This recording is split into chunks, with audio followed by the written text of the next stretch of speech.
হরে কৃষ্ণ কৃষ্ণ কৃষ্ণ হরে হরে, হরে রাম রাম রাম হরে হরে।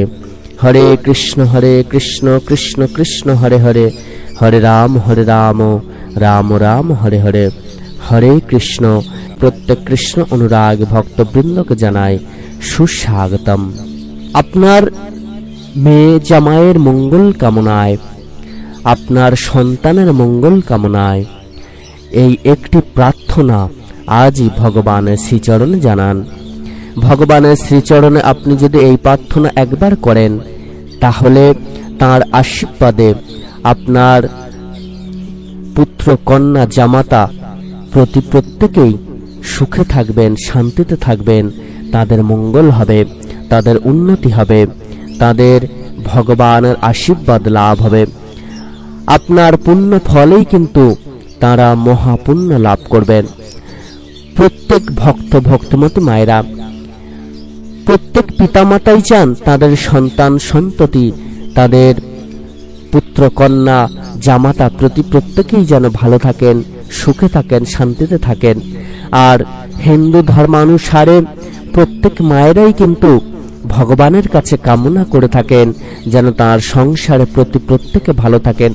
মায়েরাই বেশি দেখবেন ভগবানের কাছে প্রার্থনা জানান, এবং মায়েদের পুণ্য ফলে, মায়েদের পুণ্যের জোরে সন্তান সন্ততি প্রত্যেকেই সুখে থাকেন, শান্তিতে থাকেন, তারাও কিন্তু ভগবানের আশীর্বাদ লাভ করেন। তাই সংসারে মায়েদেরকে মা লক্ষ্মীর স্থান দেয়া হয়েছে। মায়েরা সংসারকে সুখের করে তোলেন, শান্তির করে তোলেন, এবং সংসারকে ঠিকভাবে চালিত করেন। মায়েদের জোরেই কিন্তু সন্তান সন্ততি পুণ্যফল লাভ করেন।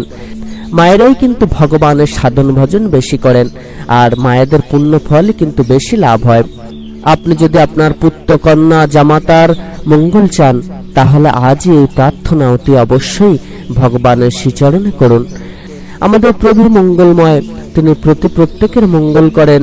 তিনি চান সবসময় যেন তার আশীর্বাদ প্রত্যেকে লাভ করতে পারেন।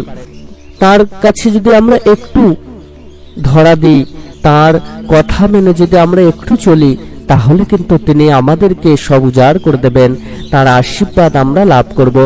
তিনি বললেন ভগবানের সাধন ভজন করার কথা। শাস্ত্রে আছে ভগবানের সাধন ভজন করার কথা। এই সাধন ভজন করতে গেলে কিন্তু মনের দরকার হয়। আমাদের মনটাকে অতি পবিত্র করতে হবে, নির্মল করতে হবে, তবেই কিন্তু আমরা সাধন ভজনে সফল হব। ভগবানের শ্রীচরণে এই প্রার্থনা করুন, যে প্রার্থনা করলে আপনার সন্তান পুত্র কন্যা প্রত্যেকে ভালো থাকবে, সুখে থাকবে, এবং তাদের মঙ্গল হবে। সেই প্রার্থনাটি হলো যেন আপনার সন্তান সন্ততি কখনো কোনো কুকর্ম না করে, সবসময় যেন তারা সুকর্মে অভ্যস্ত থাকে এবং সুকর্ম করতে থাকেন। কখনো যেন কুকর্ম না করে জীবনে পাপের ভাগ বাড়িয়ে না নেন। দ্বিতীয়ত, এই প্রার্থনা ভগবানের চরণে করুন, তাদের মনে যেন কখনো অহংকার না আসে। আপনার পুত্র কন্যা জামাতার মনে যদি কখনো অহংকার না আসে, তাহলে তারা সবসময় ভগবানের আশীর্বাদ লাভ করবেন এবং বহু পুণ্যের অধিকারী হবেন। তৃতীয়ত, তারা যেন কখনো কারোর প্রতি অহিংসা না করেন, কারোর ক্ষতি করার চেষ্টা না করেন, এবং কখনো গুরুজনদের অবাধ্য না হন। তাহলে কিন্তু তারা সবসময় ভগবানের আশীর্বাদ লাভ করবেন। কেননা ভগবান এগুলিকে কখনো পছন্দ করেন না। যে মানুষ এগুলি করেন, সেই মানুষটির প্রতি ভগবান সবসময় রুষ্ট থাকেন। তাই ভগবানকে সন্তুষ্ট করতে এই কর্মগুলো কিন্তু আমাদেরকে করতে হবে।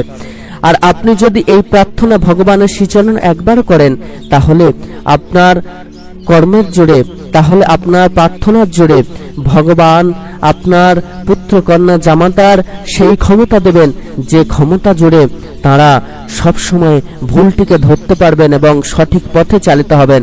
কখনো তারা ভুল কর্ম করবেন না, কুকর্ম করবেন না, কখনো তারা কারোর প্রতি অহংকার করবেন না, হিংসা করবেন না, দ্বেষ করবেন না, কারোর ক্ষতি করার চেষ্টা করবেন না, কখনো মিথ্যা কথা বলবেন না, গুরুজনদের সবসময় সম্মান করবেন।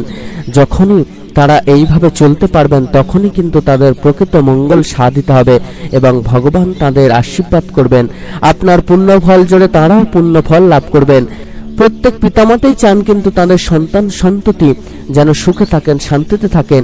আর ভগবান চান তার সন্তানরা যেন সবসময় মঙ্গল পথে চালিত হন, সন্তানরা যেন সবসময় তার চরণ আশ্রয় নিয়ে মঙ্গলের পথে চালিত হয়ে এই জীবন সংসারে সুখে থাকেন, শান্তিতে থাকেন এবং তার আশীর্বাদ থেকে বঞ্চিত না হন। তাই তো তিনি সবসময় ভক্তদের জন্য কাঁদেন। আর ভক্তরা যদি তার জন্য এক ফোঁটা চোখের জল ফেলেন তাহলে তিনি তার দাসের দাস হয়ে যান। সকল ভক্তবতী মায়েরা প্রত্যেকে ভগবানের শ্রীচরণ আশ্রয় করে ভগবানের নামধান করতে থাকুন। প্রত্যেকে খুব ভালো থাকবেন, সুস্থ থাকবেন, সুন্দর থাকবেন। ভগবান আপনার পুত্র কন্যা জামাতার মঙ্গল করুন এই কামনা করে আজকে এখানে শেষ করছি। ভগবানের এইরকম অমৃত কথা শোনার জন্য আমাদের চ্যানেলটিকে অতি অবশ্যই সাবস্ক্রাইব করে দেবেন এবং লাইক শেয়ার কমেন্টস করে আমাদেরকে উৎসাহিত করবেন। ধন্যবাদ।